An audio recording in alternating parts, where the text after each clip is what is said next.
ముఖ్యంగా గత జన్మ కర్మదోషాలు ఉండడం వల్ల సమస్యలు ఉంటాయి కాబట్టి గత జన్మ కర్మదోష నివారణకి తిలసహిత రుద్రహోమం జరిపించి కరుంగలి మాల ఇవ్వడం జరుగుతుంది. ఇది అమృత ఘడియలైనటువంటి సాయంకాలం 4 గంటలకి ప్రారంభమవుతుంది 13వ తారీఖు రోజున. కాబట్టి కేవలం 54 మందికి మాత్రమే ఈ కార్యక్రమంలో అవకాశం ఉందండి. కాబట్టి వీలైనంత త్వరగా 13వ తారీఖు మధ్యాహ్నం 3 గంటల లోపల ఈ కార్యక్రమంలో మీ గోత్రనామాదులు నమోదు చేసుకోవచ్చు. ఇక ఎక్కువ మంది నమోదు చేసుకున్నట్లయితే ఎక్కువ మంది బ్రాహ్మణులను పెట్టి శాస్త్ర సహితముగా ఈ యొక్క కార్యక్రమాన్ని నిర్వహించడం జరుగుతుంది. వీడియోలు కూడా పంపించడం జరుగుతుంది. ఇక వివరాల్లోకి వెళ్ళినట్లయితే వివాహ దోష నివృత్తికి ఈ రోజు ఏం చేయాలి? ముందుగా చక్కగా మారేడు దళాలు ముందు రోజు శుభ్రపరిచి పెట్టుకుని దానిమ్మ పుల్ల కలములో కుంకుమను నీటిలో కలిపి శ్రీరామ అనే అక్షరం రాసి పెట్టుకోవాలి. గరిక పోచల్ని దగ్గర పెట్టుకోవాలి.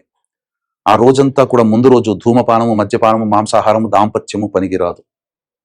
ఉదయాన్నే లేచి కాలకృత్యాదులు తీర్చుకొని సూర్యుడికి నమస్కారం, సూర్యాష్టకం 6 సార్లు పారాయణం చేసి శివచిత్ర పరివార పటానికి మల్లెపూలు, జాజిపూల మాల వేసి ఆవునేతితో దీపారాధన చేసి శివ సహస్రనామ పారాయణం, దుర్గా అష్టోత్తర పారాయణం పఠించాలి.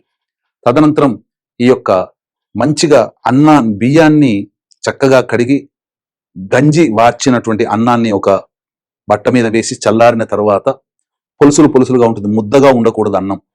ఆ విధంగా అవన్నీ పట్టుకొని శివాలయానికి చేరుకొని కాళ్ళు చేతులు కడుక్కొని నోట్లో 3 సార్లు పుక్కిలించి గాయత్రి మంత్రంతో పుక్కిలించి వదిలేసి నవగ్రహాల చుట్టూ శివాయ నమః అంటూ 27 ప్రదక్షిణలు చేసి గణపతి దగ్గరకు వెళ్ళి ఆ గణపతి దగ్గర గరికపోచుతో గణాధిపాయ నమః, వినాయకాయ నమః అంటూ 11 సార్లు అర్చన జరిపించి గణపతికి నమస్కారం చేసి చేసేటువంటి పూజా కార్యక్రమం వల్ల వివాహ దోషాలు మాకు కానీ మా కుటుంబ సభ్యులకు కానీ తొలగిపోయి ఆనందంగా దాంపత్యంలో ఉండాలని ఆ గణపతికి నమస్కారం చేసుకోండి.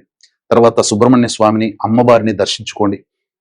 నంది దగ్గరికి వచ్చి నంది చెవిలో మీ యొక్క సంకల్పం, నా సంకల్పము నా ప్రతినిధిగా నీవు నీ తండ్రికి చేరవేయవయ్యా అని చెప్పి ఆ నందికి చెప్పి ఆనందముగా ఆ పరమేశ్వరునికి దర్శించి నమస్కారం చేసుకొని అవకాశం ఉంటే అంతరాలయంలో లేకపోతే బాహ్యాలయంలో శివలింగం ఉంటుంది.